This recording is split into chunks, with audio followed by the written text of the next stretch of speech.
PR system তথা আনুপাতিক হারের যে প্রস্তাবনা,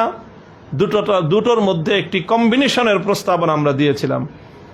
যে আংশিক পিআর সিস্টেম বাস্তবায়ন করার মাধ্যমে বর্তমানে বাংলাদেশের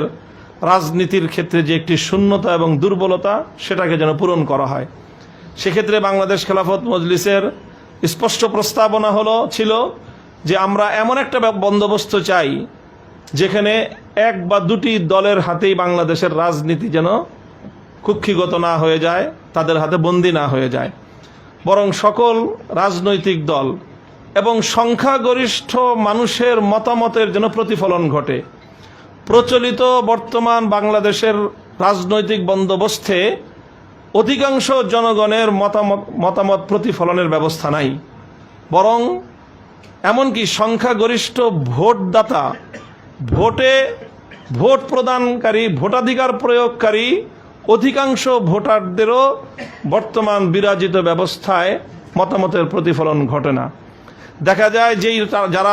সরকার গঠন করে তারা সর্বোচ্চ 30 থেকে 35% ভোটারের প্রতিনিধিত্ব করছে, আর এর বিরুদ্ধে সরকারের বিপরীতে থাকে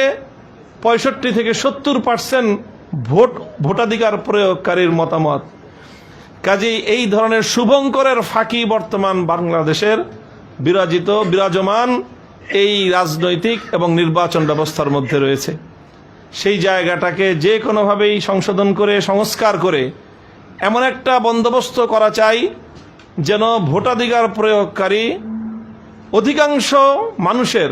মতামতের যেন মূল্যায়ন হয় এবং তার ভিত্তিতেই যেন রাষ্ট্র সরকারের সকল প্রতিষ্ঠানগুলো গঠিত হয়, উচ্চকক্ষ নিম্ন কক্ষ সেভাবেই যেন নির্বাচিত হয়। সেই জন্য আমরা বর্তমান প্রচলিত চলমান নির্বাচন ব্যবস্থার সাথে আংশিক পিআর ব্যবস্থার সমন্বয়ের প্রস্তাবনা আমরা করেছি এবং বিশেষ করে প্রস্তাবিত উচ্চকক্ষে শতভাগ আমরা পিআর তথা সংখ্যানুপাতিক হারের যেই সংখ্যানুপাতিক হারে নির্বাচনের প্রস্তাবনা আমরা জোরালোভাবে জাতীয় ঐক্যমত্য কমিশনেও বলেছি এবং আজকের সংবাদ সম্মেলনের মাধ্যমে আজকেও আমরা তার পুনরাবৃত্তি করছি। কাজে সেই বিষয়গুলো যদি নির্ধারিত হয় তাহলে তার ভিত্তিতেই বাংলাদেশ খেলাফত মজলিস আগামী দিনে তার রাজনীতিতে অংশগ্রহণের কৌশল নির্ধারণ করবে, যে কিভাবে নির্বাচনে অংশগ্রহণ করবে। 300 আসনেই বা সকল আসনেই নিজস্ব দলীয় প্রতীকে একক প্রার্থী দিবে না বৃহত্তর নির্বাচনী সমঝোতা বা জোটবদ্ধ করে নির্বাচনে যাবে, সেটা এই বিষয়টার উপর নির্ভরশীল এবং তার উপর ডিপেন্ডেন্ট। আমরা আশা করছি যে আগামী দিনে বাংলাদেশে সরকার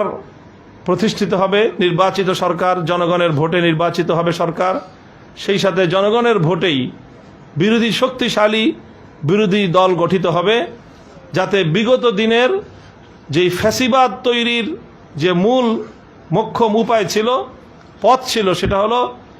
বিরোধী দলকে সম্পূর্ণরূপে ধ্বংস করে দিয়ে একদলীয় বাংলাদেশের রাজনৈতিক বন্দোবস্ত প্রতিষ্ঠা করে সেই একদল